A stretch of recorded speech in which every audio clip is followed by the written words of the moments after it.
The school system is designed to teach you to be an employee or a doctor or a lawyer, a specialist, but never about money.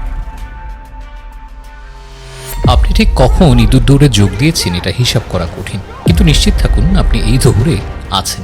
Class 8-এ পড়ার সময়ের কথা মনে আছে?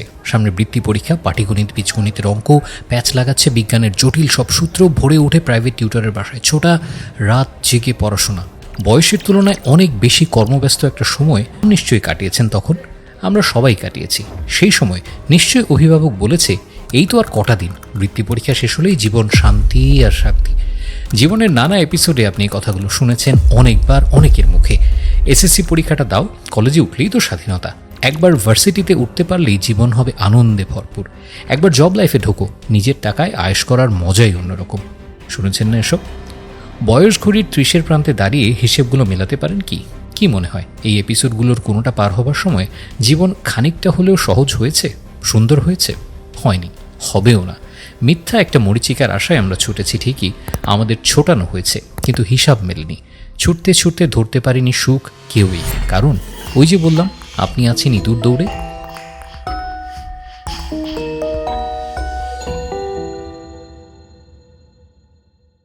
Rat race তথা ইঁদুর দৌড় মূলত অর্থনীতির পরিপ্রেক্ষিতে এই শব্দটার ব্যবহার হলেও এর বিস্তার কিন্তু সুদূর প্রসারী। উদ্দেশ্যবিহীনভাবে প্রতিযোগিতার মনোভাব নিয়ে অন্ধের মতো ছুটে চলা বোঝাতেই ব্যবহৃত হয় এই টার্ম। মানুষ হলেও আমরা সবাই নেশার মতো অন্ধ হয়ে ছুটছি সফলতার পেছনে। মানব জীবনের সাথে র্যাট রেস টার্মটির ব্যবহারও ঠিক এই কারণে। বিশ্ববিখ্যাত পপ গায়ক মাইকেল জ্যাকসন যখন 2009 সালে অপ্রত্যাশিতভাবে মারা যান, তখন তার কমপক্ষে ঋণ ছিল $400 মিলিয়ন।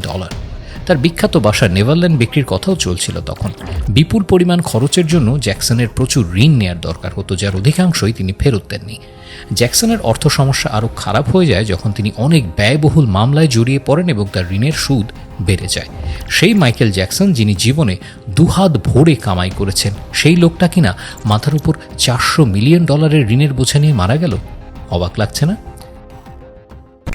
মাইকেলের এই ঘটনা থেকে খুব জরুরি একটা বিষয় শেখার আছে, আর সেটা হচ্ছে মানি ম্যানেজমেন্ট। মাইকেল ছিলেন মহা তারকা। ক্যারিয়ার যে কয় বছর দীর্ঘ হয়েছিল, তিনি দুহাতে টাকা কামিয়েছেন, কিন্তু সেই সাথে পাল্লা দিয়ে বেড়েছে তার খরচের তালিকাও।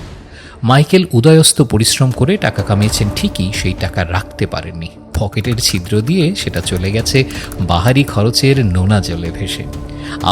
আমরা কেউই মাইকেল জ্যাকসনের মতো টাকার সাগরে শুয়ে থাকা মানুষ নই। আমরা নিতান্তই ছাপোষা লোকজন, সংগ্রাম করে টাকা কামাই, জীবন ধারণ করি। কিন্তু ভেবে দেখুন তো, তার চেয়ে আমাদের জীবনটা কি খুব আলাদা? এই যে মাসে অল্প কিছু টাকা আমরা আয় করছি, 20, 30, 50 হাজার, অঙ্কটা যাই হোক না কেন, তার কতটুকু নিজের কাছে রাখতে পারছি আমরা? প্রতি মাসের বেতনটা যখন অ্যাকাউন্টে ঢোকে, মোবাইলে সেই মেসেজটা পেয়ে স্বস্তির নিঃশ্বাস ফেলেন? নাকি আসছে 30টা দিন এই টাকায় কিভাবে সব ম্যানেজ করবেন, এই দুশ্চিন্তায় কপালে ভাঁজ পড়ে? প্রশ্নটার উত্তর ভাবতে থাকুন। আমরা পরিশ্রম করি কারণ আমরা জীবনে সফল হতে চাই, সুখী হতে চাই, চাই আর্থিক নিরাপত্তা। আজ একটা কোম্পানিতে জুনিয়র অফিসার হিসেবে যেই ছেলে বা মেয়েটা চাকরিতে ঢুকেছে, সে চাইবে 2 বছরের মধ্যে অফিসার হতে, তারপর নিজের দক্ষতা প্রমাণ করে senior officer, executive officer, manager, একটার পর একটা সিঁড়ি ভেঙে ওপরে উঠতে। কোম্পানি যদি তার পরিশ্রমের মূল্যায়ন না করে, তাহলে সে অন্য কোথাও চাকরি নেবে, তারপর সেই এক চক্র অনুসরণ করবে। 9টা থেকে 6টা পর্যন্ত নিজেকে উজাড় করে দিয়ে খাটবে, বিনিময়ে ভালো একটা বেতন আশা করবে। এমনটাই তো হয় সবসময়, তাই না? দরিদ্র মানুষজনের কথা বাদই দিলাম, একটু ভালো অঙ্কের টাকা যারা আয় করেন বা চড়া বেতনে যারা চাকরি করেন, তাদের কি উদাহরণ হিসেবে ধরি।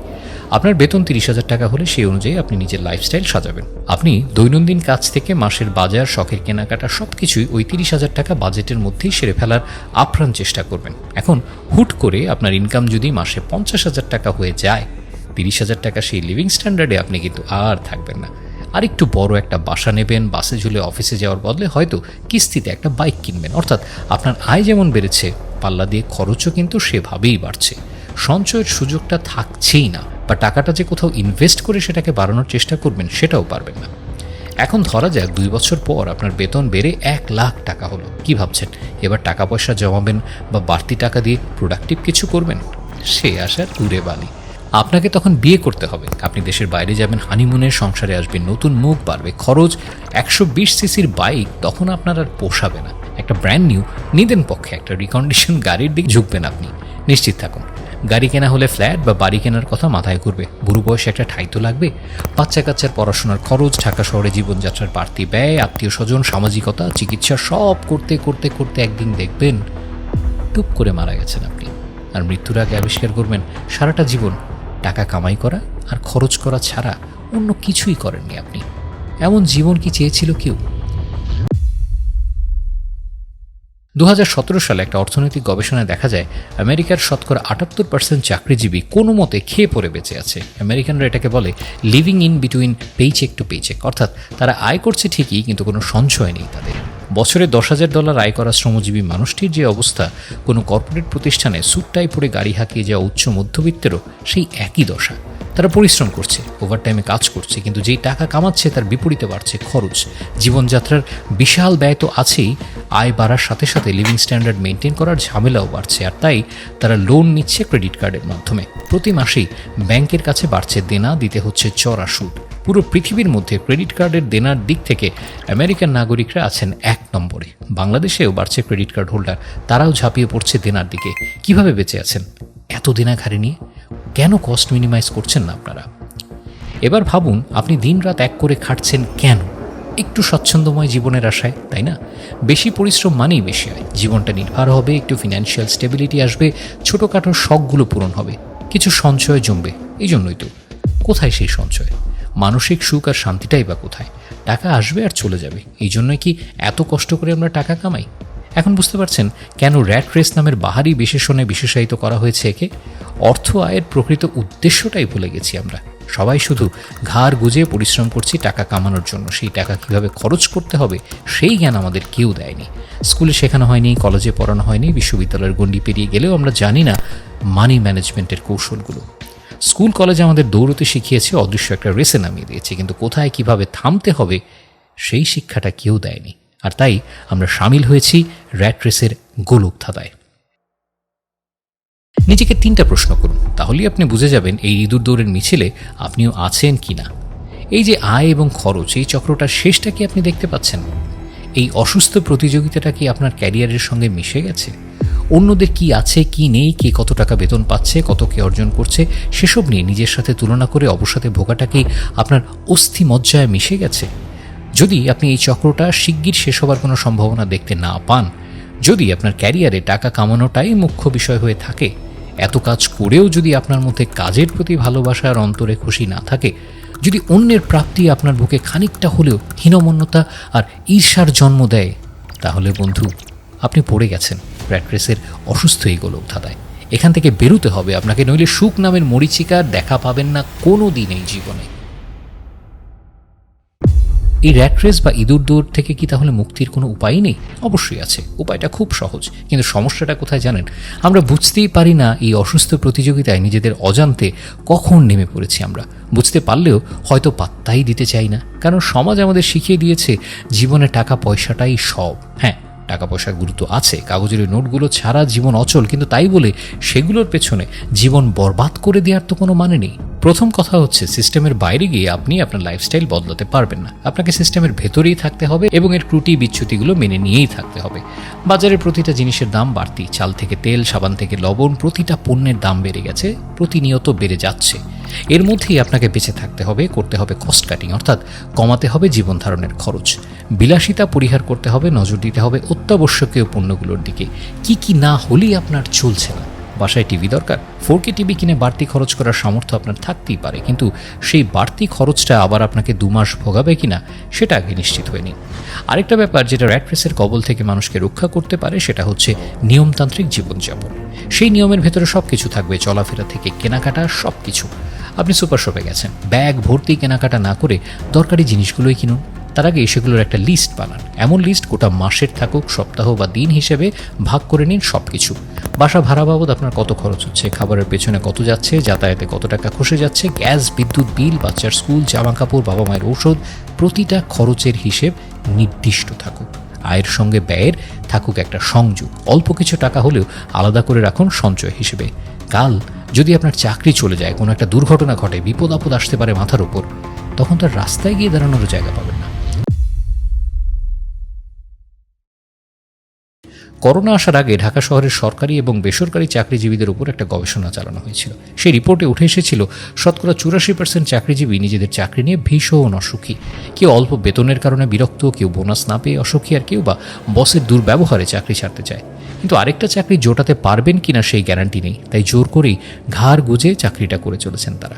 এটা সত্যি যে দেশের শ্রমের মজুরিটা খুব কম, কিন্তু আমাদের লাইফস্টাইল আর চিন্তা ভাবনাতেও যে বড়সড় গলদ আছে সেটা আমরা ভাবতে চাই না, আবার কখনো কখনো স্বীকারও করি না। এই যেমন ধরুন না, উদ্যোক্তা হওয়া, এই ব্যাপারটা এখনও আমাদের দেশে ছোট করে দেখা হয়। অল্প বেতনের একটা চাকরিকে যত গুরুত্ব দেওয়া হয়, স্বাধীন ব্যবসা ঠিক ততটাই তিরস্কৃত। বিখ্যাত ইউটিউব চ্যানেল দ্য ভাইরাল ফিভারের দ্য পিচার্স ওয়েব সিরিজটি দেখলেই বুঝতে পারবেন উদ্যোক্তা হওয়াটাকে কিভাবে ট্যাবু বানিয়ে রাখা হয়েছে এখন। অথচ একটা স্বাধীন ব্যবসা পারে আয় ব্যয়ের এই মনোপলিটা ভাঙতে। উদ্যোক্তা হলেও আপনাকে খাটতে হবে, পরিশ্রম করতে হবে, হাড় ভাঙা টাকা পয়সার টানাটানির মধ্যেও কাটাতে হবে দিন, কিন্তু সেটা আপনি নিজের জন্য করবেন। অন্যের জন্য আপনাকে দিনরাত এক করে কলুর বলদের মতো শ্রম দিতে হবে না। এসব উদ্যোগ আপনাকে পরিচিতি এনে দেবে, আপনার জন্য বয়ে আনবে সম্মান। র্যাট রেস থেকে মুক্তির খুব গুরুত্বপূর্ণ একটা পয়েন্ট হচ্ছে অন্যের সঙ্গে নিজেদের অবস্থার তুলনা না করা। অন্যরা কি করছে, কি কিনছে, কিভাবে থাকছে সেটার সঙ্গে আপনার জীবন ধারণের কোনো সম্পর্ক নেই। অফিসে যিনি আপনার সহকর্মী, আপনার সমানই বেতন বোনাস পান, তিনি যদি একটা লেটেস্ট মডেলের আইফোন কিনে বসেন, খুব স্বাভাবিক আপনারও ইচ্ছে হতে পারে একটা আইফোনের মালিক হবার। লাখখানেক টাকার একটা আইফোন কেনা আপনার সাধ্যের বাইরে হয়তো নয়, কিন্তু ওই যে বললাম, এই আইফোন কেনাটা হয়তো আগামী কয়েক মাস আপনার কপালে দুশ্চিন্তার গভীর ভাঁজ ফেলে রাখবে। আপনি কি চান? আইফোনের ইউজার এক্সপিরিয়েন্স নাকি অর্থনৈতিক টানাপোড়েন আর দুশ্চিন্তা থেকে মুক্তি? চয়েসটা কিন্তু আপনার। জীবনের প্রতিটা ধাপে আমরা উন্নতি করি, নতুন সোশিও ইকোনমিক কালচারে আপগ্রেড হই। তার মানে এই নয় যে স্বকীয়তা বিসর্জন দিয়ে বারবার যে পাত্রে আছি সেই পাত্রেরই আকার ধারণ করতে হবে। অন্যের মতো হতে চাওয়াটা, অন্যের কাছে যা আছে সেটা নিজের করে পেতে চাওয়াটা অসুখী মানসিকতার একটা নিদর্শন। প্রিয় দর্শক, জীবনকে সহজ করে তুলুন। ব্যাংকের ইএমআই, ক্রেডিট কার্ডের ঋণ এসব থেকে মুক্ত থাকুন। একটু বেখেয়াল হলেই সিন্দাবাদের ভূতের মতো এসব চেপে বসতে পারে আপনার ঘাড়ে, আর একবার বসলে তাকে ঘাড় থেকে নামানোটা রীতিমতো দুরূহ ব্যাপার। একটা আইফোন কেনা, একটা গাড়ি কেনা বা একটু বিলাসী জীবনযাপন করাটা দোষের কিছু নয় কোনো অন্যায়, কিন্তু আপনাকে বুঝতে হবে আপনার প্রয়োজনটা। কাজের ফাঁকে নিজের জন্য সময় বের করুন, সময় দিন পরিবার আর প্রিয় মানুষগুলোকে, নজর রাখুন নিজের মানসিক স্বাস্থ্যের দিকেও। মানুষ হয়ে জন্মেছেন, ইঁদুরের মতো উদ্দেশ্যবিহীনভাবে দৌড়ে কেন সেই জীবনের অপচয় করবেন বলুন? আয়, খরচ আর ব্যয়, র্যাট রেসের এই দুষ্টচক্রের বাইরে বেরিয়ে জীবনের প্রতিটা মুহূর্তকে উপভোগ করুন, বাঁচুন। আজকের মতো বিদায় নিচ্ছি ভয়েস অফ ঢাকা থেকে। কেমন লাগলো আমাদের ভিডিও তা কমেন্ট বক্সে জানান, আর সাবস্ক্রাইব করে দেখতে থাকুন ভয়েস অফ ঢাকা।